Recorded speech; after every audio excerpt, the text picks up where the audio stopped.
Hey fight fans, today in this video, as you already know, Khamzat Chimaev is already looking to get an immediate middleweight title shot against the newly minted champ, Alex Pereira. After the championship fight between Adesanya versus Pereira, Boers was happily rubbing his hands, thinking to himself if Izzy can control Alex for almost a whole round, and even had a nice attempt to choke him out, then just imagine what Chimaev could do with Pereira. New UFC middleweight champion Alex Pereira accepted Chimaev's challenge. Also in this video, the rematch between Pereira and Adesanya and when it might be happening. Israel Adesanya has already said that at the beginning of 2023, he does not intend to accept any new fight. But if he does decide to take a break, then is it worth considering a couple more options for Pereira? Now let's be clear. Today, Pereira beat Adesanya, but tomorrow he could easily lose the belt. Also later, we will discuss why the middleweight division in the UFC in the coming years will be very unpredictable, and why will it be like the women's strawweight where champions change regularly. And finally, before we start the video, I want to ask you to please like and don't forget to subscribe to the channel because it only helps motivate us to make new and interesting videos, so thank you very much in advance. Now let's go. As you already know, UFC 281 was held at Madison Square Garden this past weekend. In the main event, Israel Adesanya and Alex Pereira decided the fate of the organization's middleweight title. The belt did find a new owner. Pereira, in brilliant style, finished Adesanya in the 5th round. And after they fight, they quickly found someone who wanted to fight the new champ already. The undefeated Chechen fighter Khamzat Chimaev has challenged Alex Pereira, expressing complete confidence in his superiority. "Let me fight this guy. I will finish him. I'm ready to fight in Brazil. Alex Pereira, let's do it, champ." And the new UFC middleweight champ Alex Pereira responded to that challenge, saying, "Of course, I am interested in this fight. I'm ready to fight anyone, it doesn't matter to me. I train hard and evolve very quickly. I have a very strong team, so I'm ready for anything. I'm ready to fight anyone in this octagon." But after the fight, Adesanya versus Pereira, Boers was definitely happily rubbing his hands, because he's thinking if Izzy's wrestling can hold him down, then just think what I'm gonna do to him. Alex Pierre, a new champion, #1 contender, Khamzat Chimaev. What do you think, guys? I gotta tell you, it doesn't sit well with me. Doesn't sit well with me. I'm into the fight. I'm into whatever Chimaev's doing. Pierre's made a new fan out of me. It doesn't sit well with me. How would you like to hear that you could become a #1 contender at 185 pounds? We're going to find somebody to become a #1 contender at 85 pounds that did not go through Adesanya. I don't like it. Do you? Now, Chimaev has no significant middleweight fights other than a 17-second knockout against Gerald Meerschaert. And Chimaev perfectly understands what it is that he is doing, as the latest experience of Islam Makhachev and Alexander Volkanovski proved that it is possible to organize a new fight immediately after ending a previous one. And most importantly, the duel between Pereira and Adesanya exposed some weaknesses of Pereira. Now, Pereira won the title fight thanks to his striking, but he also showed his one-sidedness. It was very clear that in the fight, Alex's wrestling was weak.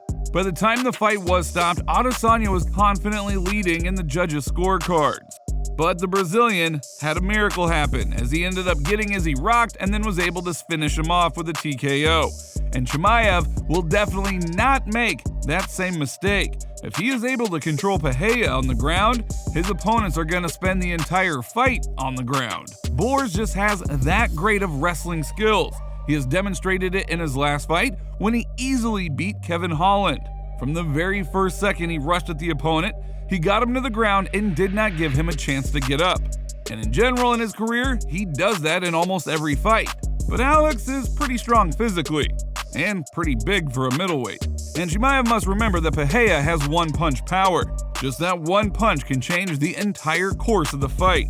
Therefore, in a fight with Chimaev, Alex will be patiently waiting for his moment to give Chimaev his first defeat and take away all of his hype. Chimaev understands that many people would be happy to see him defeated, as he recently posted a new picture to social media making it clear that he understands this, saying, "Waiting for your mistake." So, let's just see what happens next. Now, as you know, the rematch between Pereira and Adesanya in the coming months has been rejected by Adesanya.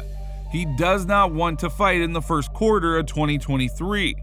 He recalled that he had been an active fighter lately, but said that he needs to rest. But as Adesanya wrote, the war is far from over. Now the hunter is the prey. The game is not over yet.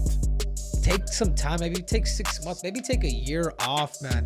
Let's make your comeback memorable. If I was in Idros's positions, I would just kind of take the back seat, and maybe because he is 0-3 against a guy, and if Alex beats him again, dude, it's just he's almost snatching Idros's legacy from kickboxing to the sport of mixed martial arts. But if Israel does decide to take a break, then is it worth considering just a couple of different options for Pereira? As the winner of the fight between Robert Whittaker and Paulo Costa. Those two will be fighting on February 11th at UFC 284. Back in February of 2022 at UFC 272, Whittaker fought back in a very close fight with Izzy and then dismantled Marvin Vettori. Costa beat a bloodied Luke Rockhold. But if Costa wins a second fight in the division after the ratings update, he will become the next contender for a championship belt. Sean Strickland versus Jared Cannonier. Now that one is hard to believe, as Sean has already taken off Alex at UFC 276, and Jared is a non-media character who most recently fought for the belt. So it's very unlikely that that pair will be taking on the winner of Whittaker versus Costa. But let's be clear, Pereira beat Adesanya today, and tomorrow he could very easily lose the belt. I think the UFC middleweight division will become very unpredictable in the upcoming years. It will be very similar to the women's strawweight title, where the belt seems to change hands on a regular basis. But do you have any confidence that Pereira will defeat Marvin Vettori, or maybe even Robert Whittaker? Now, Alex is strong in the stand-up, but he is definitely not a master in wrestling. In recent years, the middleweight division of the UFC has dipped significantly in terms of viewability and effectiveness. After Israel Adesanya won the belt, he became too neat. From a crazy knockout hunter, he then turned into a very cautious tactician. He spent all of his last fights very carefully winning on points and judges' scorecards. For this, he was criticized by many fans and experts. But then there was a fighter who removed the defending champ from his path. Alex Pereira knocked out the last stylebender in the 5th round and became the new king of the middleweight division.